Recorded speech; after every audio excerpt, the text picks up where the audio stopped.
ভূতনিকে শেষ করবে।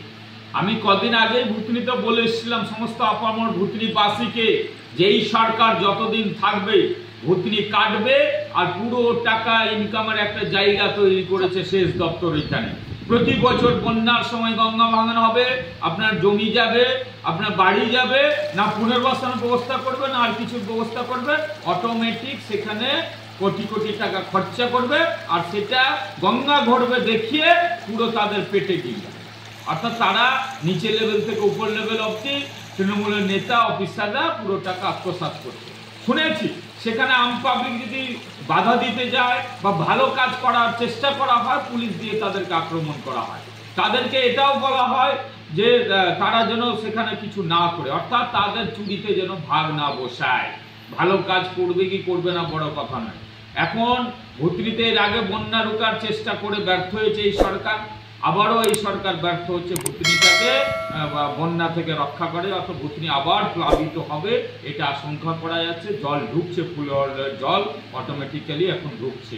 ভূতনিবাসী এর আগেও বন্যায় ৩-৪ মাস কষ্টে ছিল, আবারও থাকছে।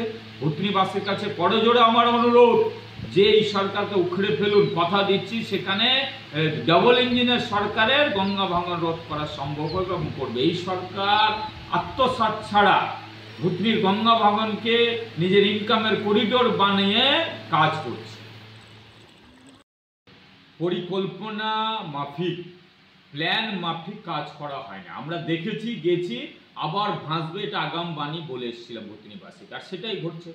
কারণ পুরো টাকাটা খরচ করা হচ্ছে, আত্মসাৎ করা হচ্ছে, অথচ পরিকল্পনা মাফিক ভূতনিকে বাঁচাবার জন্য কোনো উদ্যোগ নেওয়া হচ্ছে না। তাদের এই দ্বীপটাকে, ভূতনির মানুষকে বোকা বানিয়ে তাদেরকে ভুল বুঝিয়ে পুরো ভোটের রাজনীতি করা হচ্ছে আর পুরো ইনকামের করিডোর বানানো হচ্ছে। এখানে এই একটা বাঁধ কোনো এইরকম করে 5-7টা বাঁধ তৈরি হয়েছে ভূতনি রক্ষার জন্য, কিন্তু পারেনি। ওই টাকা দিয়ে স্থায়ী গঙ্গা ভাঙন রোধ করা হতো, ভূতনিকে বাঁচানো যেত, কিন্তু সেই পরিকল্পনা, সেই প্ল্যান মাফিক তারা এগোতে চায় না, করতে চায় না। কারণ একবার করে দিলে আবার ভাঙন হবে না, টাকা আত্মসাৎ করা যাবে না, ইনকাম করা যাবে না, ভূতনিবাসীকে বোকা বানানো যাবে না।